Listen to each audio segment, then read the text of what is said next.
ማናት ልጄ? ማናት? እባክህ እንዳትነግራት እባክህ። ልጅሽ? እባክህ ሳሚ፣ ሁሉን ነገር አታበላሸው እባክህ። ለመቀበል ይከብድሽ ይሆናል። ያንቺ ልጅ ግን ቃል ሳትሆን ንገረኝ፣ ንገረኝ፣ እየጠበቅኩ ነው።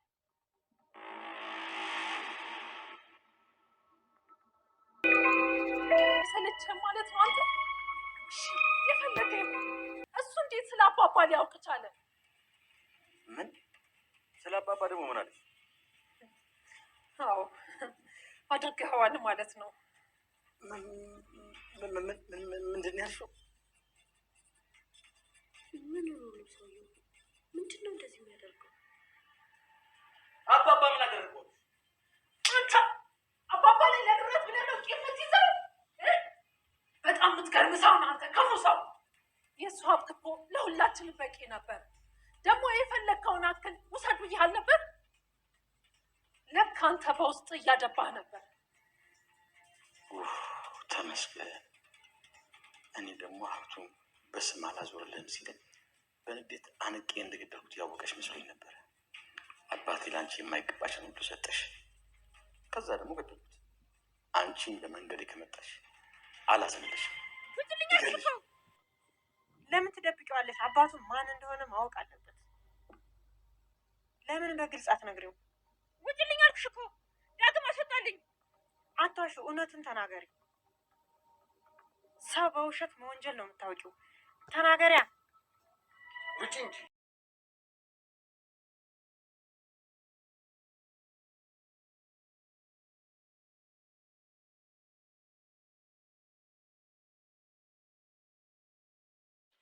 በቤተሰባሞች መካከል ያለው ቅራኔ አሁንም እንደቀጠለ ነው። ሰላም አዲስ መረጃ ሰምታለች። ይህንንም ያደረገው ደግሞ ከበኃይሉ ጋር አብሮ ለዘመናት ሲሰራ የነበረው ሳሚ ነው። ሳሚ የደወለለት በአጋጣሚ ለበኃይሉ ነበር። የበኃይሉን ስልክ ተደጋጋሚ ሲጠራ ምን ይሆን እነዚህ ሰዎች ምን አላቸው በማለት ሰላም ላለማንሳት ብትሞክርም ግን ደግሞ ግዴታ ማንሳት ነበረባትና ስልኩን አንስታ ወደ ጆሮዋ ጠጋ ስታደርገው የሰማችውን ነገር ማመን አቃታት። ምክንያቱም ስልክ የማታነሳውን ተፈሪ እያለ እሱም ወደ ጉዳዩ ገባ። እያንዳንዱ ነገር ልክ እንደዛች እህትህ እያለ ሰላምንና እንዲሁም ደግሞ በኃይሉን እያመሳሰለ ሲናገር ግራ ተጋባች። ሰላም የምትሰማውን ነገር ማመን አቅቷት ግን ደግሞ ድምጿን ሳታሰማ ለረጅም ሰዓታት ታዳምጠው ነበረ። በዛ መካከል ላይ ያለ ነበረ የበኃይሉ ማንነትን በደንብ አድርጎ ፍንትው አድርጎ የሰማችውን ነገር ማመን አቅቷታል። በድጋሚም ደውሎ እያንዳንዱ ነገር ሊነግራት ቢሞክርም በኃይሉ በስተመጨረሻ ላይ መጥቶ የቀረችቷን ብሌን ልጇ እንደሆነች ላለመስማት አልታደለችም። በዚህ ማለትም አሁን ላይ እያንዳንዱ ነገር የተናገረው ተስፋ ቆርጦ ሳይሆን መስማት ያለባት ጊዜው ወቅቱ አሁን ነው ብሎ በኃይሉን ለመበቀል ያሰበ ይመስላል። በኃይሉም ደግሞ ቆዳህን በቁመህ ገፋዋለሁኝ፣ ቆይ ጠብቀኝ እያለ በውስጡ እያሴረበት ይገኛል። ከዚህ በኋላ የበኃይሉና እንዲሁም ደግሞ የሳሚ ፍጥጫ የሚቀጥል ይሆናል። በመሀል ቤት ተጨንቃ ልትሞት የደረሰችው ቃል ከዚህ በኋላ ምን ልታደርግ ትችላለች? አሁን በኃይሉ ስላለ ትንሽም ቢሆን ለመተንፈሻ ጊዜና ወቅት አግኝታለች። በኃይሉ በጣም መጥፎና አረመኔ ሰው ነው። አሁን ላይ ልጅሽ ካልሆነች እኔም ብሆን ካለችበት ፈልጌ ሌላም ተቀያይራ ከሆነ አመጣልሻለሁ በማለት በኃይሉ ሊደልላት ሰላምን ሞክሯል። ግን ደግሞ በኃይሉ ለካ እስከዛሬ ድረስ ቂማቂሞበትና እንዲሁም ደግሞ የቤቱን አባወራ አባታቸውን ውርስ አላወረስከኝም በሚል ሰበብ አይወደኝም በሚል ጥላቻ ተነሳስቶ እንደገደለው ሲገለውም ለመግደል ወደሱ ክፍል በሚገባ ሰዓትም ልጄ የምነግርህ ነገር አለኝ ሲለው እንደነበረ አስታውሶ ነበር። ወደኋላ በኃይሉ ይሄንን ያደረገው ከጥላቻና ከክፋት ተነስቶ ነበረ። አባቱን እንግዲህ አንቆ እንደገደለው በራሱ በሐሳቡ ሲናገር ሰምተነዋል። ከዚህ በኋላ በጣም ብዙ ችግሮችና መከራዎችን የሚያሳልፍ ይሆናል ማለት ነው በኃይሉ። ምክንያቱም ደግሞ ከትናንትና ማንነቱ ምንም ቢሆን ያላረፈ እጄን በእጄ በላሁት በማለት እንግዲህ ራሱን ወቅሶ ሲያለቅስ ነበረ። የወይዘሮ ገነትና እንዲሁም የጉርብትና ጊዜያቸውን የጨረሱ ይመስላሉ። ጉርብትና በሐሜትና እንዲሁም ደግሞ ጆሮ በመጥባት የተማሙት ሁለቱ ሴቶች አሁን ላይ የገነት ጎረቤት እውነቱን ይወቅ እንዲሁም ደግሞ ወደ ወንጀልና ወደ መጥፎ ነገር እንዲገባ እየፈለገች ትመስላለች። በዳግም ፊት ላይ የተናገረችው መጥፎ ቃላቶቹ ገነትን አናዷታል። ይህን ያክል ዘመን አብረን የኖርነው ችግራችንን ብዙ ነገራችንን ስንጋራ የቆየ ነው፣ እንዴት እንደዚህ አይነት ነገር ትናገሪያለሽ? በማለት ገነት በጣም ተናዳለች። በተለይ ደግሞ ከባኃይሉ ጋር ያላትን ግንኙነትና እንዲሁም ደግሞ ቅርርቦሽ ያላወቀችው ገነት እያንዳንዱ ነገር ተጀምሮ እስኪጨረስ ድረስ እየተሰለለች መሆኗን በጣም ተናዳለች። የገነት ጎረቤት ምን አስባ እንደሆነ ባይታወቅም ዳግምን አባትህን ማንነት ጠይቃት እናትህን እያለች በተደጋጋሚ ስለ አባቱ ማን እንደገደለውና በአባቱ በሰው እጅ እንደሞተ እየነገረችው ትገኛለች።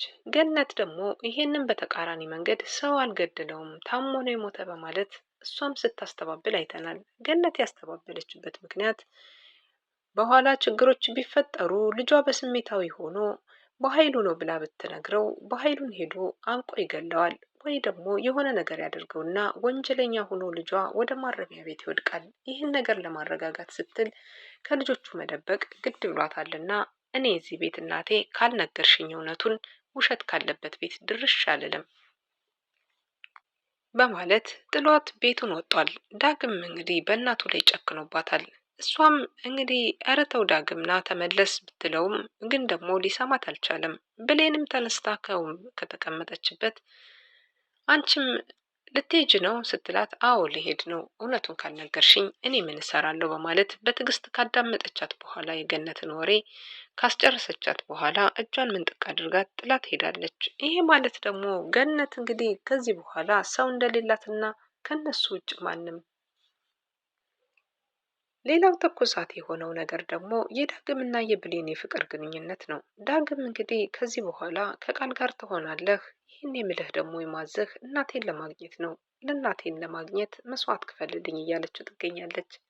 ብሌን የጠየቀችው ጥያቄ በጣም ቀላል ወይም ደግሞ እንደ ቃቃ ጨዋታ እንዲቀልል ተደርጎ የሚታይ ነገር አይደለም።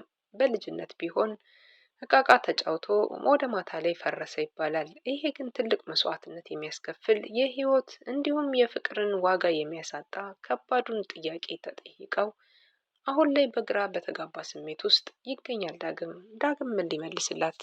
ምክንያቱም ደግሞ ዳግም ከብሌን ጋራ ጠበቅ ያለ ግንኙነትና ዘላቂ የሆነ የፍቅር ህይወት እንዲኖረው አብሯት ሊያረጅ የሚፈልግ ፍቅረኛዋ ነው። ግን ደግሞ የጠየቀችው ጥያቄ እናቴን ለማግኘት ቃል ጋራ ጓደኛሞች ሆናችሁ ያለውን ነገር አናዛት በማለት እየጠየቀችው ትገኛለች።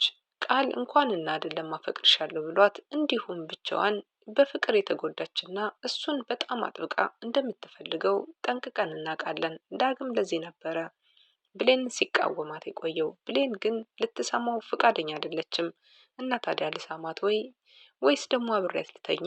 ይሄን ካላደረግኩ ቃል ከዚህ በኋላ ልትፋታው የማትችል መሆኗን ጠንቅቆ አውቋል። በባለፈው ትንሿ ስህተት ቤት ውስጥ ገብታ ብሌንን አስደስታለሁ በማለት በተደረገው ነገር እንደ ሳመችው ስትሰማ ብሌን እንግዲህ ስትንቀጠቀጥበት እንደሰነበተች አይተን ነበረ። አሁን ላይ ደግሞ በድጋሚ ይሄንን ነገር ስህተት በደግመህ ስራልኝ በማለት እያነጣጠረችበት ትገኛለች። አሁን ላይ በሁለቱ መካከል ላይ የሚፈጠረው ክፍተት ምን ሊፈጠር ይችላል? ምክንያቱም ደግሞ ዳግም እንግዲህ በድጋሚ ከቃል ጋር ጓደኝነት ከመሰረተ የሚወጣበት ህይወት ከባድ ይሆንበታል። ምክንያቱም ለብሌን እናት መገኘት ብሎ እሱ የሚከፍለው የፍቅር መስዋዕት እንዲሁም ደግሞ እሱም ከሄደ በኋላ ለቃል ብዙ መስዋዕት ያስከፍለው ይሆናል ብለን እናስባለን። ቃል በጣም ስለምትወደው እና ስለምታፈቅረው ከሱ መለየት ከባድ ነገር ይሆንባታል። ይሄ ማለት ደግሞ በህይወቷ ላይ እየተመላለሰ እየተጫወተባት ከሆነ በጣም ከባድ እና ከባድ ችግር ይመጣበታል። አሁን ላይ የበኃይሉና የሰላም ጉዳይም ትልቁ አሳሳቢ ነገር ነው። ምክንያቱም ደግሞ ቃልን ልትከሳት እንደምትችል አስጠንቅቃ ነግራታለች። እቤቷ ላይ የልጇን ማንነት ልጇ የምትኖርበትን የምትፈነጥስበትን ቤት እንደ ቤቷ አድርጋ በመምጣቷ እንዲሁም ደግሞ ልጅ ሳትሆን ልጅ ነኝ ብላ ስለመጣች እዚህ ቤት ያላትን ነገር ሁሉንም ነገር በውሸታምነት እንደምትከሳት እየተናገረች ትገኛለች። ምን ልታደርግ ትችላለች? ቃል በጣም ተደናግጣለች። በኃይሉም ያየውን የሰላምን ፊት ደግሞ ለማየት በጣም ፍራቻ አድሮበታል። ምን ያደርጉ ይሆን?